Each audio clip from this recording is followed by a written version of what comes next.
Welcome in. It's the Recruiting Roundup, and as you can see, it is Red Day, aka Kool-Aid Day, as Jason would put it, here on the Recruiting Roundup, bringing you the latest in Arizona high school football recruiting. That's Jason Jewell. My name is Jared Cohen. Today on the show, we're going to bring you the top players from around the state who have yet to receive an offer. We saw it last season with Elroy Masters, wide receiver out of Sunrise Mountain, had 0 offers going into his senior season, wound up with 12 before committing and signing with Colorado State. But before we get into those guys, some players from the 2014 class that do have plenty of offers keep bringing in some more. Exactly. Doron Brown, the Mountain Point wide receiver, now approaching 30 offers, has 27. Michigan State and Oklahoma State both offered him. The Chaparral duo of Trevor Wood and Tyler Wiley both were offered by Oregon State. Trevor now has 6 offers, Tyler has 5. And then big Desert Mountain wide receiver Mark Andrews got another offer. Again, he's approaching 30 as well. Kentucky offered him.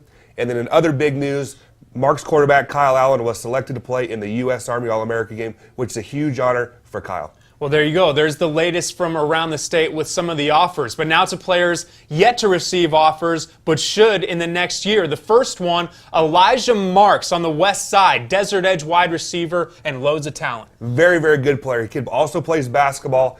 Helped Desert Edge was the main reason that they made it to the state championship game last year against Queen Creek. He had 1,300 yards receiving and caught 18 touchdown passes. Absolutely ridiculous, and averaged over 24 yards a reception. He's a kid, no offers yet. I feel strongly that he will have offers. 6 foot tall. I compare him to last year's Nate Phillips from Basha. He'll end up with offers. I just know it. The next guy, another player who's just an athletic freak. I've seen him play in person. Doron Brown of Fairfax plays on both ends of the ball. Exactly. Wide receiver and a safety. Might be big enough to eventually be an outside linebacker, but you watch him on film. Very, very athletic. Makes a lot of plays. Fairfax is a fairly new school, and just now starting to get a lot of kids, going Division I. Reggie Gilbert a couple years ago ended up going Division I out of there. Anthony Arledge to NAU. So they're starting to produce players, and I feel that Doron will end up with offers as well. And the last one from out on the west side is Cameron Bennett, a guy we talked about last week as one of the top offensive linemen in the 2014 class, but he is yet to receive an offer. Yeah, no offers yet, but I wouldn't worry if I were Cameron. He's a big physical kid, very well coached, nasty, just like we talked about last week. He's 6'4", almost 300 pounds, and Centennial has produced a whole bunch of very talented offensive linemen, and I feel strongly Cameron will get Division I offers. So those are the guys out on the west side yet to receive offers. Now, Jason, let's get into some of the guys on the east side. Another offensive lineman that we listed last week is one of the top offensive linemen in the state. Out at Saguaro, his name is Alex Anderson. Yeah, we talked about him last week. He's 6'5", 275, 285 pounds. Coach Mons tells me that Colorado is showing a lot of strong interest.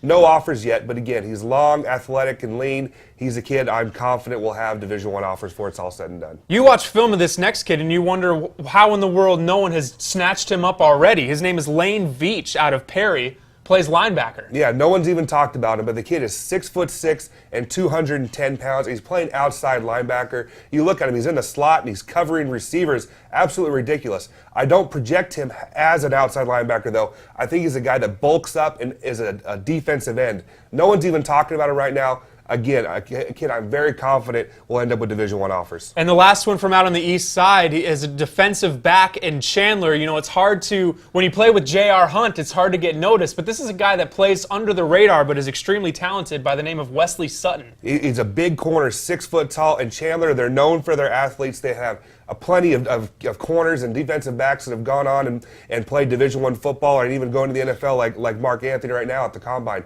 But he's a kid, again, no offers, but he's performed very, very well at some camps. Was MVP of a camp last weekend. Again, a kid I am confident will have Division I offers. And finally, to round up the state, the top players that have yet to receive an offer, let's go down to Tucson. A hidden gem down in Tucson, plays for Buena, Dominic Drake, the running back. He went off last year. He rushed for over 2,000 yards. His film is very, very good, as you can see.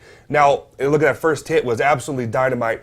He's a kid, though, I think his location is exactly why he doesn't have an offer yet. Buena is so far off the map and off the radar as far as for college coaches. My guess is the U of A is probably the only school that's been down there now. But after spring evaluation period, when schools can come out and recruit in Tucson, go to Cienega, go to Buena, and hit up all those schools, I feel this kid will end up with offers. So there you have it. Those are the top players from around the state yet to receive offers, but many of these guys could have plenty before all is said and done in their high school career. Before we go, it's that time of the year where we've been getting recruiting tidbits from Jason. Jason, what do you have for us this week? Well, the biggest question I get is a lot of parents get contacted by recruiting services and they charge a lot of money. And I'm okay with that, in certain areas. But it's also how I compare it is, do you have a pool man? Do you have a lawn man?